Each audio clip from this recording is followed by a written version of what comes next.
On the day I married Marcus, Zoe got jumped by a group of dudes in a dark alley.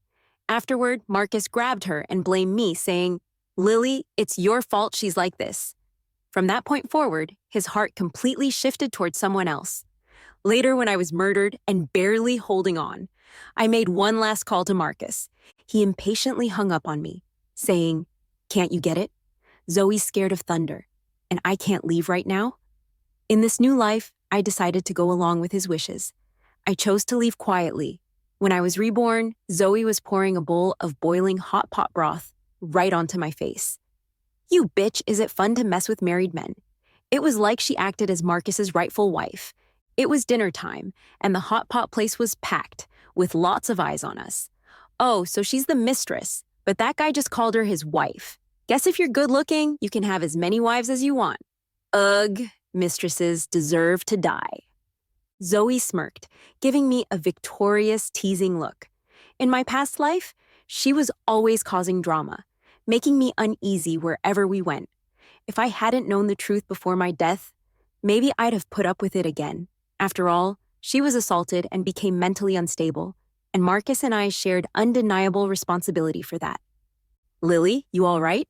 I heard Marcus's gentle voice, sounding out of this world. He was carefully wiping the spicy oil off my face. But at that moment, I couldn't help but remember how he had blamed me countless times in my past life. It was because of us that Zoe ended up like this. "Can't you just handle it?" This time, I instinctively pushed him away. Then I grabbed the boiling hot broth from the bowl and poured it directly onto Zoe's face. "Ah," Zoe screamed, covering her face, and dramatically were rolling on the ground, looking at me as if I had poisoned her. "Does it hurt?" Watching her in pain made me laugh out loud.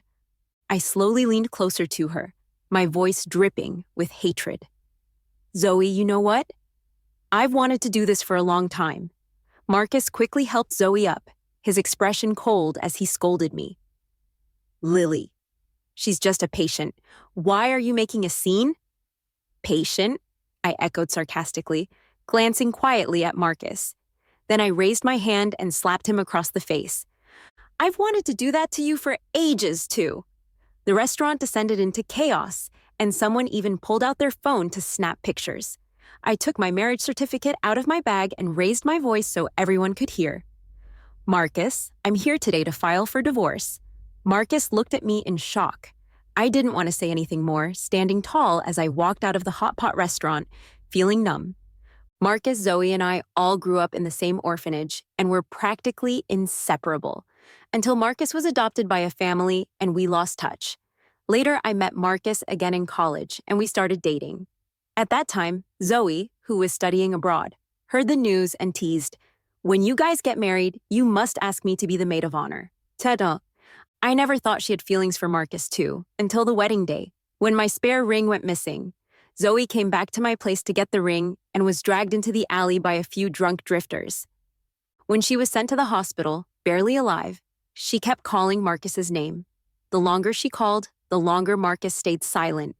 We canceled our honeymoon and took turns caring for Zoe in the hospital. But whenever Zoe saw me, she would go berserk, smashing things and crying as she hid in Marcus's arms. She was like a fragile rabbit, unable to handle any disturbances. Finally, Marcus rubbed his forehead and said, "Lily, we owe her an apology. She only recognizes me now. Can you stay away from her?" Since then, his heart completely tilted towards someone else. Whenever Zoe spoke, he would always choose her over me without question. Every day after work, he'd always drive to Zoe's place first and come back late at night, sometimes not returning at all. What could I say? I felt guilty, unable to speak up, and had no right to complain. After that incident in my past life, Marcus didn't see Zoe for a long time. This situation continued until my birthday. Marcus promised me he wouldn't go anywhere and would celebrate with me. Then Zoe called. I didn't know what was happening. I just watched as Marcus's expression grew more anxious, grabbing his coat and rushing out. Almost on instinct, I grabbed his wrist, saying, "Today is my birthday, you promised." Marcus looked at me in disappointment. "Lily, if you went through everything Zoe did, you wouldn't be acting so flippant." I never expected his words to be prophetic. Not long after Marcus left, several men broke into our home. I immediately hid in the bedroom and called the police. Just after I hung up, those men used a key to open the bedroom door. But police, just after I hung up, those men used a key to open the bedroom door. But how could they have the key to my bedroom? With no time to think, they pinned me to the ground, tearing at my clothes. In the chaos, I seized the chance and dialed Marcus's number. I knew he was with Zoe. Her place was nearby. And if he could get here quickly. But all I heard was his cold, impatient voice. Can't you get it? Zoe's scared of thunder. And I can't leave right now. So that's it. He was scared of the thunder. I could only manage a bitter smile before the thugs roughly snatched my phone and hung up. Bitch. I heard an angry curse. In my last moment of life, I told myself, if I could relive this, I would definitely stay far away from them. After my soul left my body, I found myself floating to Zoe's home. I saw Zoe timidly grabbing Marcus's arm, as if holding onto a lifeline, saying, "Are you leaving?" Marcus put down his phone, touched her forehead, and softly said, "Wait until you fall asleep." Zoe's eyes flashed with panic as she suddenly grabbed his shirt and kissed him. Marcus immediately pushed her away, saying, "Zoe, I'm married." If you listened closely, you could sense a hint of displeasure. Tears welled up in Zoe's eyes, filled with strong unwillingness. If it wasn't for her losing the ring back then, I wouldn't have gone through that. Marcus, you said you'd make it up to her. You said you'd do anything except the last step, didn't you? Marcus's expression stiffened, and he finally gave in by closing his eyes, allowing Zoe to kiss him again. He even reached out his hand to support her waist, preventing her from falling, as if this scene had been replayed 1,000 times before. I watched as he gradually became passionate, his eyes tinged with desire, even losing control and pressing down on Zoe's head, deepening the kiss. A wave of intense nausea surged in my stomach, making me start to gag. When the thunder stopped, Zoe was still too scared to sleep alone, so Marcus stayed to keep her company. He called me several times but couldn't get through, and his expression gradually darkened. "Is Lily mad?" Zoe asked. Marcus's face was cold, but he didn't say anything. In the middle of the night after he fell asleep, I saw Zoe cautiously get up to make a call on the balcony. "Is everything taken care of?" "What? Someone died?" Zoe's face turned pale. "Weren't we told that as long as we had her, we just needed to record a video to threaten her?" "You useless bunch! Forget it, I can't believe I trusted you. At first, I just wanted you to pretend to assault me, but I never expected you all. It's over. Everything is over." It turned out those thugs were hired by Zoe. Even the assault back then was a script she had staged herself. After my death, perhaps feeling guilty, Zoe bought a plane ticket to escape the situation, but she was caught at the airport by the police. The person who reported her was a tall man. He looked vaguely familiar, but I was sure it wasn't Marcus. I tried to see the man's face clearly, but lost consciousness. When I opened my eyes again, I was reborn. I had just left the hot pot restaurant when Marcus's call came in. "Lily, I don't agree to the divorce. Where are you right now?" I held the phone, about to speak, when a car slowly pulled up beside me. The window rolled down, revealing a stern face. It started to blend with the face of that man who had called the police in my past life. "Ryan?" Ryan gestured to me. "Get in." Marcus must have heard that. His voice turned cold. "Lily, how could you be with Ryan?" I hung up the phone without hesitation. Marcus sent a few more messages, insisting he wouldn't handle the divorce today and wanted to have a serious talk with me. He also warned me not to get too close to Ryan. I couldn't help but laugh in anger. Ryan was the chairman's estranged nephew, cold in demeanor and distant from family ties. Marcus was clearly afraid of his uncle. In recent years, Ryan had been in the entertainment industry, showing no interest in the family business. But this year, he suddenly stepped back, hinting at a possible conflict with Marcus over inheritance, especially during the time right after Marcus and I got married, when he repeatedly abandoned me to find Zoe. As I looked at the man in front of me, before I could ask how he ended up here, he said, "I'll take you to the hospital." Ryan's gaze fell on my face. "Does it hurt?" I was taken aback and instinctively touched my face. In my rebirth, filled with resentment, I had overlooked even the pain from the hot soup. Now, with Ryan's question, the pain seemed to catch up. My face and neck burned.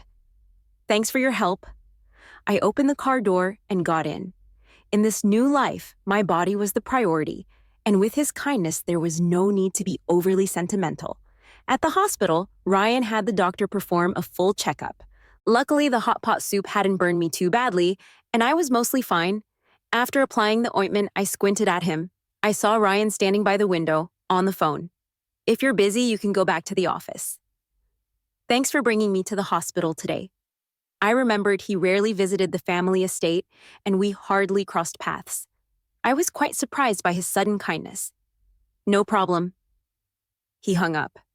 Then, out of nowhere, he asked, "Are you divorcing Marcus?" I froze. It seemed he had witnessed what happened at the hot pot restaurant. I nodded. "I'll find a lawyer tomorrow." He quietly watched me, saying nothing more.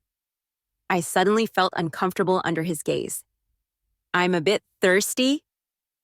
Only then did I realize I had just ordered this decisive, unsmiling man to get me some water.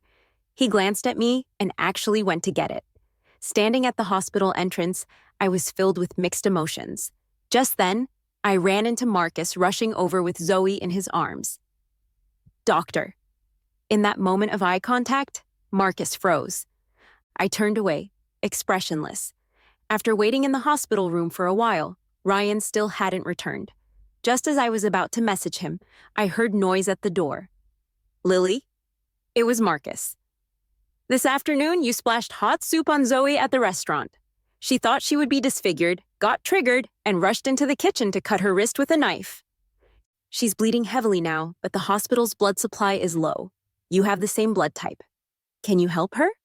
I looked at Marcus's anxious face and replied calmly, "Her life or death has nothing to do with me. Can't you see? I'm injured too." Still throwing a fit? Marcus strode over, gripping my wrist firmly, his voice leaving no room for argument. "Come with me to donate blood."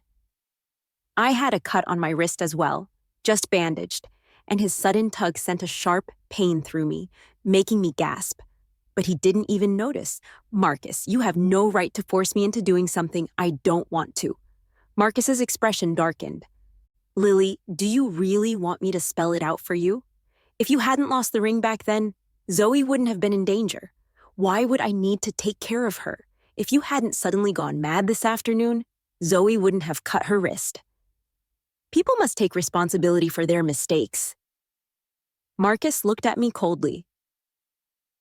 So, in his eyes, I had always been the instigator. I struggled to suppress my rising frustration, retorting, "Marcus, you don't have to make infidelity sound so poetic. Have you forgotten it was Zoe who splashed me first? The one who went crazy was her, not me. Zoe feared disfigurement. Am I to blame if I get disfigured? Besides, I have a heart condition. Donating blood could endanger my life." "But I suppose you forget such things easily. Your heart has already completely turned toward her. What's the point of self-deception?" Marcus stood frozen, his face pale, wanting to argue but unable to. "Marcus, if I said Zoe's assault was merely a play she directed herself, would you believe it? Think about it. Why did she insist on not reporting it at the time?" "Enough." Marcus interrupted me harshly. "Lily, you don't need to make up such absurd excuses to evade responsibility. Believe it or not, it's up to you." I suddenly shook him off, pulled out my phone, and called the police, claiming I was being coerced into donating blood. Ignoring Marcus's dark expression, I calmly informed the police of the hospital address, then looked up at the man I had loved for so many years. "Marcus, I'm serious about the divorce. If you don't agree, I will file a lawsuit." A nurse rushed over to tell Marcus that they had found a backup blood bag. Before leaving, he said, "Lily, today's incident was my fault. But I really only see Zoe as a sister. The person I've always loved is you." The implication was clear. He would never agree to a divorce. When Ryan came in, Marcus had just left. There was no hot water, so I went downstairs to buy some dumplings and porridge. He was explaining why he took so long. I naturally didn't mind. He seemed to sense my discomfort and suggested he should head back to the office. Watching him finally leave, I let out a sigh of relief. Then I received a WeChat message. Ryan sent me a business card. A lawyer who specializes in divorce cases with a good winning rate never lost a case. I was surprised. Still, I politely thanked him. Thanks, Uncle. There was a brief silence on the other end before he replied, Since you've decided to divorce, you don't need to call me uncle anymore. During the time I was preparing to file for divorce, I stayed in the hospital to recover. Marcus came to see me many times. His tone was soft, his attitude sincere, assuring me that he would send Zoe abroad for treatment and wouldn't contact her again. I just coldly instructed security to remove him. That night, Zoe suddenly messaged me. Did you think you won? Let me tell you, last night he got drunk, and we slept together. Who knows, I might already be pregnant with his child. Then she unsent the message. I stared at the screen for a few seconds and replied, Make sure to take precautions. If you end up with a kid as brain dead as you, that would truly be your sin. On the day I was discharged, Marcus came to see me again, saying he was willing to discuss the divorce but under one condition.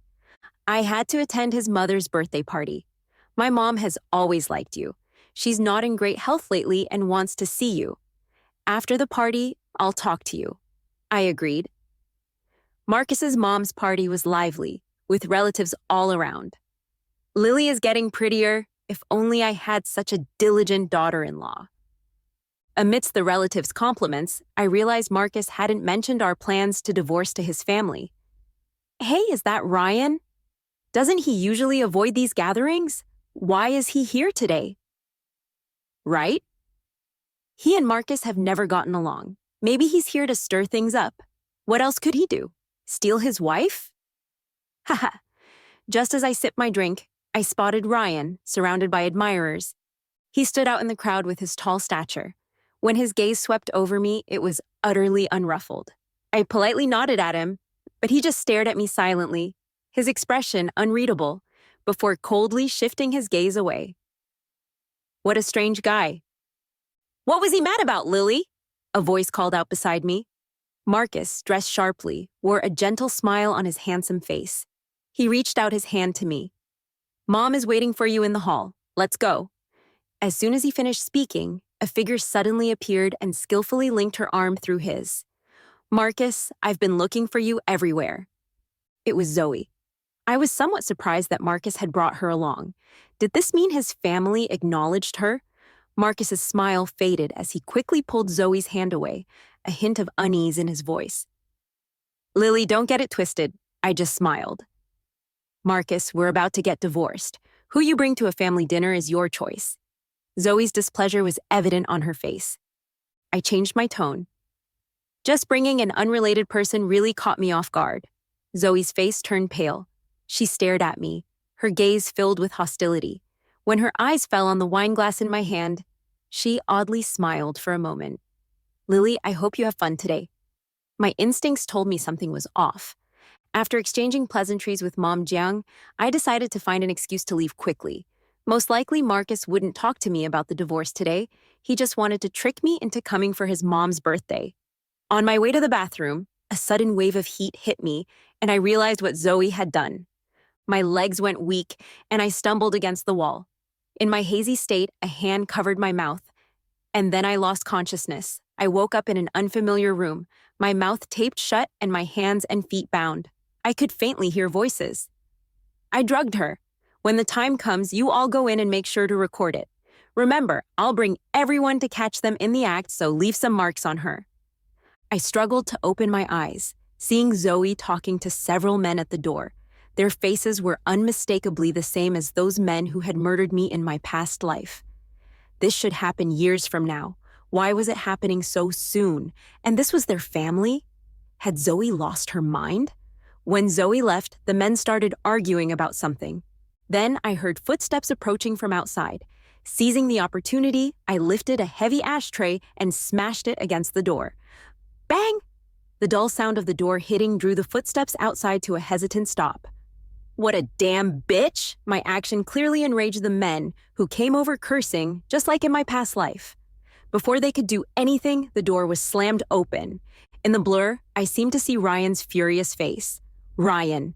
When I opened my eyes again, my restraints were gone, and only Ryan was left in the room. I struggled to stand, but my legs gave out, and I fell forward. Instead of the anticipated pain, I landed in a warm embrace. I clutched his collar to steady myself. Help me! I clearly saw his throat tighten. Lily. I tried to calm myself down and finish my sentence. Take me to the bathroom. I tried to calm myself down and finish my sentence. Take me to the bathroom. Ryan stared at me for a while, seemingly lost in thought, then quickly pushed me into the bathroom. Cold water poured over my head, barely suppressing the heat within me. Are you ready? Ryan asked from outside the door. I opened the bathroom door to signal that I was feeling a bit better, but still felt awkward. The atmosphere was subtly tense. Ryan casually asked, Are you planning to forgive Marcus for coming to the party today? I immediately denied it. No way! It's impossible between us now. Then I explained what had happened. I wasn't sure if it was just my imagination, but I noticed a barely perceptible trace of delight in his expression. Suddenly, voices and footsteps flooded in from outside. I just saw Lily go into this room with a man. I can't be mistaken. The voices grew closer. In a panic, I pushed Ryan into the bathroom. The door burst open with a bang. The first to rush in was Marcus. Behind him, Zoe led almost all the guests. And there I was, flushed, water droplets still clinging to my clothes. I had visible marks from the struggle with those men. It was hard not to draw conclusions. Everyone had a look of disbelief on their faces, whispering, Oh my God, what's going on? Who would believe nothing happened? Marcus's so-called good wife turns out to be a slut. Someone even whistled, making the situation even more chaotic. Marcus, furious, fixed his gaze on the red marks on my neck and wrists. Without a word of explanation, the next second, a slap landed heavily on my face, knocking me to the ground. Marcus's cold, jealous voice burst from between clenched teeth. Tell me, who is that wild man? In an instant, I sprang to my feet and slapped him back hard. Fueled by 2 lifetimes of anger, I poured all my strength into delivering 3 solid slaps. My sharp nails broke his skin, leaving behind bright red marks. He touched his face, his eyes mixing pain and fury, as if he could only utter those words. Who is he? At the same time, the bathroom door was suddenly yanked open. Before the crowd, Ryan stepped out of the bathroom with a mocking smile. Marcus, you're quite good at hitting women. His voice was laced with unspoken anger. I hadn't expected Ryan to come out now. I stood frozen. The atmosphere fell silent. Then gasps echoed around us, a wave of shock. It's you? Marcus's eyes turned red, his expression twisted with rage. Ryan, you seduced my wife. He swung his fist at Ryan, who deftly dodged and missed entirely, falling awkwardly to the ground. Ryan looked down at him. After all these years, you still haven't changed at all. Marcus's eyes reddened further, shouting, I'll kill you! He sprang to his feet and charged again. Both were tall, but Ryan had a slight height and strength advantage, making the outcome clear. Ryan easily sidestepped him, then delivered a heavy punch to Marcus's face. This punch is to teach you to respect women. Taking advantage of Marcus's momentary shock, Ryan seized his collar and threw several more punches, each one connecting. This punch is to remind you to be loyal to your marriage. This punch is because you unjustly slandered your elders. The scene was deathly quiet. No one dared to step in and mediate while Marcus was on the receiving end of the attack.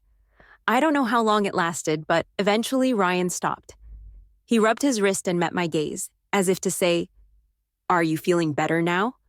I stared at him, at a loss for words. Marcus, are you okay? Zoe finally rushed to Marcus, who was battered and bleeding. But Marcus didn't look at her, only glaring fiercely at Ryan, emotions swirling in his eyes until they glistened with unshed tears. If you want the company, I can give it to you. Why do you have to take my Lily? Looking at his self-proclaimed affection, I felt no sympathy, even a bit disgusted. Ryan coldly regarded him. Today is your mother and sister-in-law's birthday party. You think I'd mess around with your wife now? Has that woman beside you eaten your brain? At his words, not only was Marcus stunned, but Zoe's expression turned ugly as well. Ryan scoffed, his gaze sweeping over everyone. I just walked past this room and saw a few men in server uniforms trying to assault Lily. When they noticed someone was coming, they fled without doing anything. If anyone has eyes, they'd see the signs of a struggle in this room, notice the tape and ropes on the floor, and see the red marks on Lily's limbs. The clueless crowd. If you really can't see, surely you have ears. Ryan looked at me, his voice firm. Lily, don't you have evidence? I froze for a moment, but quickly understood the implication behind his words. I pulled out a recorder from my pocket.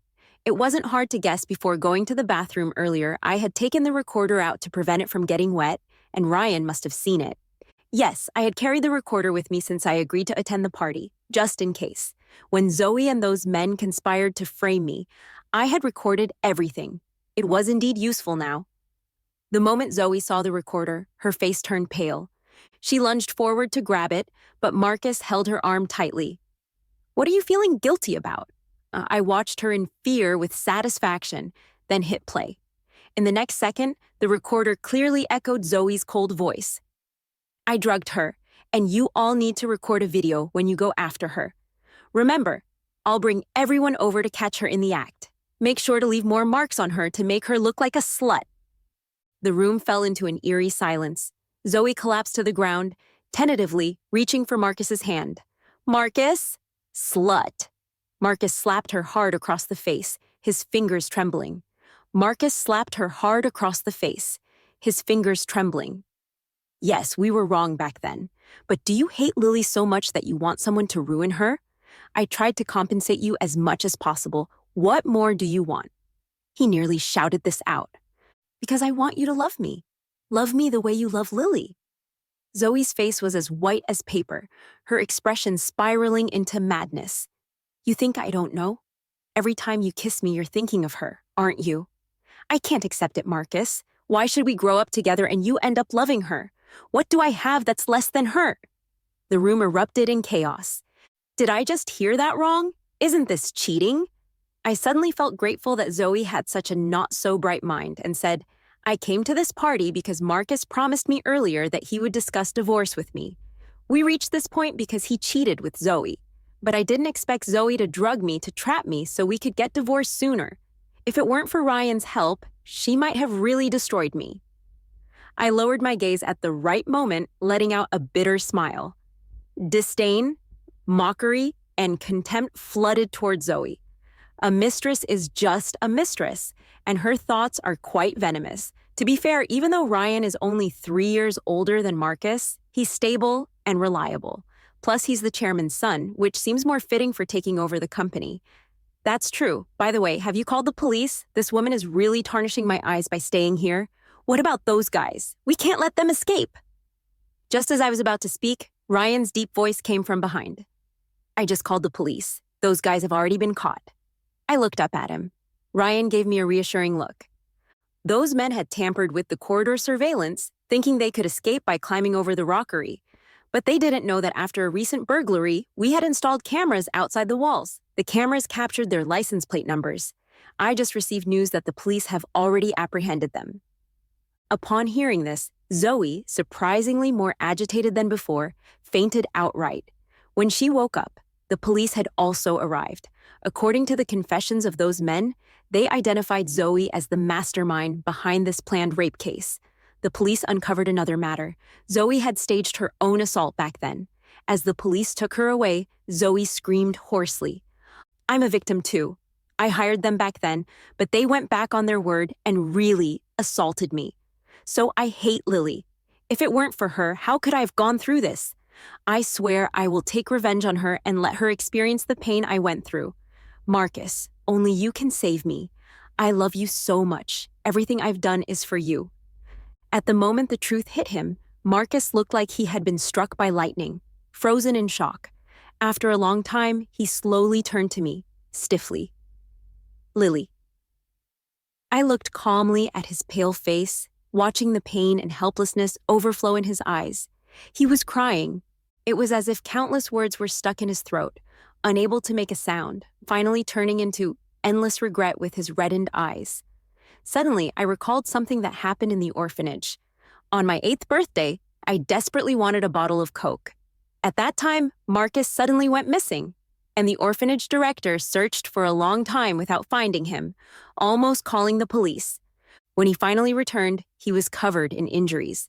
He took off his coat and handed me the cold Coke he had been hiding in his arms. grinning as he wished me a happy birthday. But then he gasped in pain from the wound on his lip. Later, I learned he had been wrestling with some kids outside, with a bottle of Coke as the prize. That day, I received a second gift. 7-year-old Zoe cried as she smashed her little rabbit piggy bank, using her saved pocket money to buy me a 2-inch strawberry cake. Because of that cake, after Marcus was adopted and left, the next year a wealthy family came to the orphanage. When the director asked if I wanted to go with them, I glanced at Zoe, who looked timid yet hopeful, and gently shook my head. So Zoe left with them while I stayed in the orphanage until I turned 18. Time passed, and the Marcus who once got beaten up just to get me a Coke, the Zoe who spent all her pocket money on birthday gifts for me, and I, who once gave up a hard-earned chance at adoption. None of us were the same as we once were.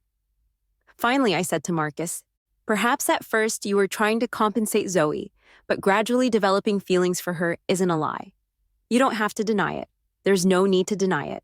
Those moments of being casually discarded, those sleepless nights, all serve as proof. Changing your heart means you've changed your heart. Forcing things won't do anything but make me feel disgusted about my past memories. Marcus, let's free each other." Marcus had always opposed the divorce, so I ultimately decided to file for it. Fortunately, the lawyer Ryan introduced was reliable. I became his 106th client to win a divorce case. I received a significant asset, part of which I used to register a company, recruiting staff, and working tirelessly for several months. 3 months after the divorce, I finally found time to take Ryan and the lawyer out for dinner. In the evening, I saw Ryan's car in front of the company. "Congratulations on starting anew." He smiled. Since the lawyer was friends with Ryan, we often had dinner together during the litigation. Over time, I got to know Ryan a bit better. He appeared cold, but he was quite tasteful and cultured, having his own opinions and principles on many matters. He rarely smiled, but when he did, it was mesmerizing. Just like now, I briefly lost my train of thought and realized I was already in the passenger seat next to Ryan. As I looked at his sharply defined profile, my brain resumed its function, feeling a bit embarrassed. "Did you say the lawyer wasn't joining us for dinner?" "Yeah, he's going on a blind date." "Oh?" I became curious. He's a young talent, successful in his career. Does he really need a blind date? Ryan rested one hand on the steering wheel, turning his head slightly with a teasing smile. "Are you satisfied with him?" I instinctively followed his line of thought.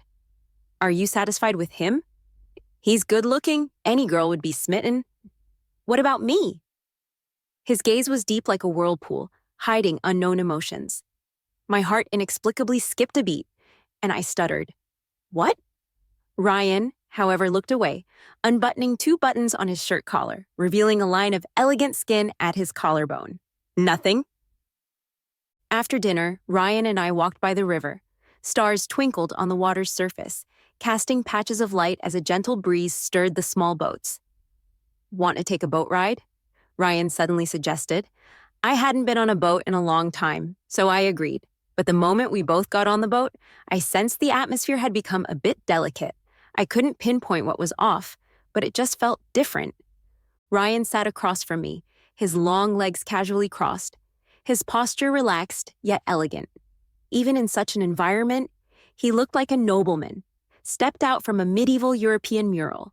I suddenly remembered that before he left the entertainment industry, he was once voted as the dream lover every girl wants to marry by the media. To break the awkwardness, I brought this up to Ryan, laughing. "I voted for you too, just because I was bored and thought it was for the sake of family." Later, a zombie account even retweeted my post, which startled me. "A zombie account?" Ryan's tone suddenly dropped. Yeah, one day that account suddenly followed me. No profile picture, no posts, no information. He likes all my photos. What else could it be but a bot? But he did retweet that post saying, "You're the dream girl every guy wants to marry." I was really surprised because that was the only thing he ever posted. If I didn't know for sure it was a bot, I'd think he had a crush on me. Haha. Ryan suddenly fell silent. I became restless, sensing something was about to happen. "That red lantern by the shore looks nice. I want to take a picture." I stood up quickly with my phone, trying to change the subject. But I lost my balance, and before I could even be surprised, I fell into someone's arms. I ended up sitting on Ryan's lap, his arm wrapped around my waist while my hand rested on his chest uncontrollably. I could feel his heartbeat racing under my palm. In that moment, time seemed to freeze, and I stared at him wide-eyed. In the dim, ambiguous light, he had long brows and a strong nose, looking deeply into my eyes, his warm breath brushing my nose. You. He locked eyes with me and said slowly, Lily. That was my account. I've loved you for many years. I was stunned. Until Ryan drove me home and left, I still felt a bit dazed. I hadn't been entirely oblivious, though. Moments spent with Ryan replayed in my mind like a whirlwind. The day we coincidentally ran into each other after leaving the hot pot restaurant, how he took me to the hospital, how he saved me from those men, taught Marcus a lesson, accompanied me to fight my divorce, and even reported Zoe in my past life. Clues were everywhere, but why? Aside from confusion and dizziness, my heart seemed to be racing too. I've loved you for many years. Ryan's confession echoed in my ears, tinged with a slight tremor. Just now, when he saw me staring at him blankly, he suddenly smiled and said, It's okay, I can wait. I felt my face heat up. Lily? A familiar yet strange voice came from behind me. I turned and saw Marcus standing there, silently watching me in the moonlight. His face was pale, with faint dark circles under his eyes, his cheeks gaunt, resembling a withered branch in autumn. Was it him who brought you back just now? Are you two together? Who he referred to was obvious. I looked at him coldly and asked, Does it matter to you? Marcus's face turned as white as paper as he sadly lowered his head. I've been having the same dream every day. I dreamed that back at the hot pot restaurant, you didn't retaliate but held it in. Later, Zoe became more demanding, and I became increasingly ridiculous. On your birthday, I abandoned you to take care of a scared Zoe. And that night, the men she hired, Marcus seemed to struggle to continue. He mustered the courage to look at me, his voice tangled, anxious, and slightly trembling with self-doubt. Is it true? I didn't answer, keeping my fists clenched by my side, simply looking at him calmly. Like a kite stream snapping, his eyes turned red instantly. So, it's true, Lily, whenever you encounter something painful, you always clench your fists, your nails digging into your skin. No matter how I try to correct you, you still do it. Tears streamed down his face. So, Lily, it's real. It's something that happened in our past life. So in this life, you wanted to divorce me. You just wanted to save yourself? He raised his hand to cover his eyes, but tears still poured through his fingers. What was I doing back then? I sought Zoe when you needed me most and hung up on you when you asked for help. How sad and desperate you must have felt back then. Even in this life, I urged you to endure, forced you to donate blood to Zoe, didn't believe you, and slapped you without considering the consequences. I'm sorry, truly sorry. I paled, quietly listening to his confession. Lily, whether you believe it or not, I've always loved you. I never liked Zoe. It's always been guilt and responsibility. Now it's just hatred and disgust. Marcus wiped his eyes with the back of his hand, taking deep breaths before he could speak in broken phrases. I know you'll never forgive me. I won't forgive myself either. I'll find my own way to atone to you. Is that enough? I looked at him expressionlessly. If you're done, leave and don't ever show up in front of me again. I never want to see you again in this life. Marcus glanced at me in silence, then forced out a smile that was more painful than tears. All right. Before he left, he told me one last thing. I almost got Ryan kidnapped. He was missing for 3 days and nights, and only on the 4th day was he found. So he has always hated me. I'm not sure if him approaching you and taking you away was a form of revenge against me. Soon Marcus voluntarily gave up his claim to the company inheritance and disappeared from everyone's sight. Zoe was diagnosed as pregnant while in prison, released on bail, and brought back to the estate by Marcus. The first night after Zoe was brought home, Marcus returned. In the middle of the night, he accidentally killed her, resulting in 2 deaths. He's now in police custody. When Ryan told me this, I couldn't help but sigh. Do you feel sorry for her? I shook my head. Whether in this life or the past, Zoe always wanted me dead. Her current fate is just her own doing. Evil begets evil. If I pity her, then who would pity me from my past life? Ryan paused. And what about Marcus? I raised an eyebrow, staring at him for a moment until he looked away slightly, then said calmly, I have no feelings for him anymore. Ryan's forehead relaxed. Oh. During this time, Ryan and I were in a relationship that was more than friends, but less than lovers. He picked me up from work every day, we had dinner together, and on weekends, we traveled together. He even used his connections in the entertainment industry to get me VIP tickets to my favorite singer's concert, the interactive kind. The song for the interaction was called I Like You. That day was the first time I realized Ryan could sing. His deep magnetic voice sounded like a lover's whisper, stirring my heart repeatedly. As for Marcus's speculation, I certainly wouldn't rashly doubt Ryan's good intentions toward me. If he really wanted revenge on Marcus, why had he silently stood by my side in the past life and only dared to show his true feelings when he heard I wanted a divorce this life? Moreover, I clearly remembered Ryan's genuine tears and sadness when he saw Zoe finally being brought to justice in our past life. But Ryan must have other secrets he was keeping from me. He didn't want to say it now, and I wouldn't force him to. I thought it would take a long time to learn that secret, but the opportunity came sooner than I expected. That day we went hiking, I was exhausted and squatting on the ground, saying I couldn't walk anymore. Ryan smiled, ruffled my hair, then bent down. I'll carry you. I wrapped my arms around his neck. Then I won't hold back. Once I was settled, Ryan grabbed the bag and carefully walked along the mountain path with me on his back. His back was strong and firm. I could smell a faint, pleasant scent from him that softly enveloped me. For some reason, I felt the scene was oddly familiar, as if I had experienced it before. Actually, you carried me like this before, Ryan suddenly said. Tell me more, I perked up. I was around 11 or 12. My brother and sister-in-law hadn't had kids for years, so they adopted a child from the orphanage who was about my age, Marcus. When he first came, he was awkward and restless, always wanting to return to the orphanage, saying he was looking for someone named Lily. My sister-in-law asked me to take him to school, but he ran away halfway. That day I was kidnapped, and everyone thought I went missing on the way to find him. I thought for a moment and told him, Marcus said you approached me to get back at him. Ryan paused and laughed in disbelief. He really knows how to make himself look good. Back then, I was always seen as a well-behaved child, and the more I was constrained, the more I wanted to break free.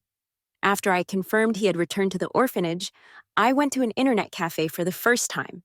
Playing games? I was surprised. Ryan replied with a simple, yeah. But when I realized gaming wasn't as fun as I thought, I left, and on my way through the alley, I got kidnapped.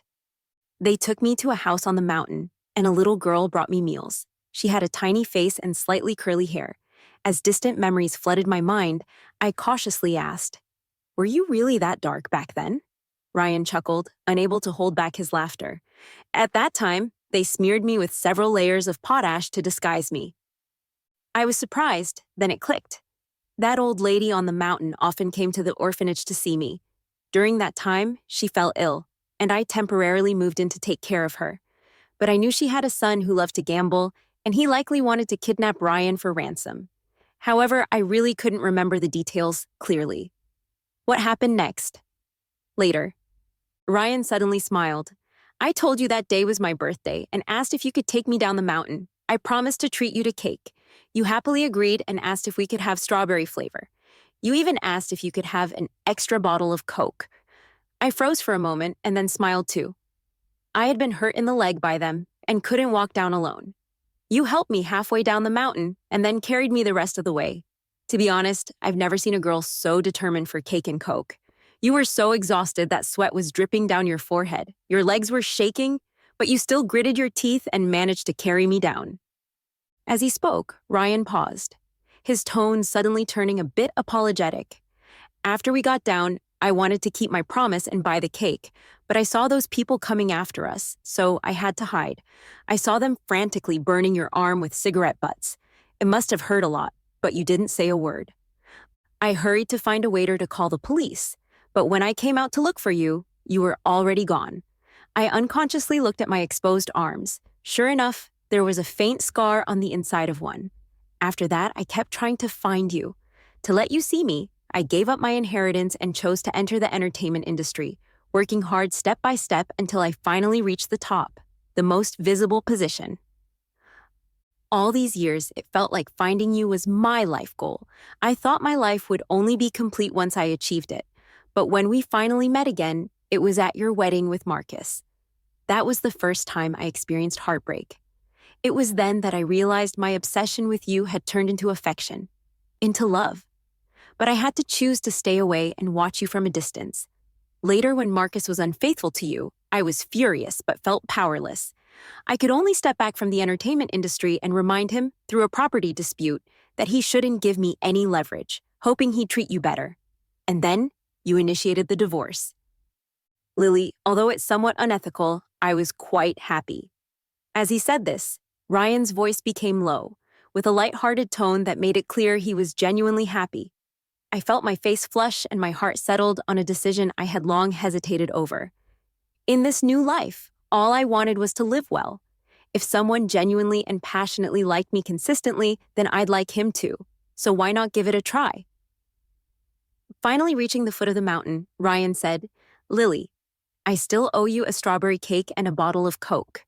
I gently rested my head against his back and said in a soft voice, but one he could clearly hear, "Then you're sentenced to treat me to strawberry cake and Coke for the rest of your life." That's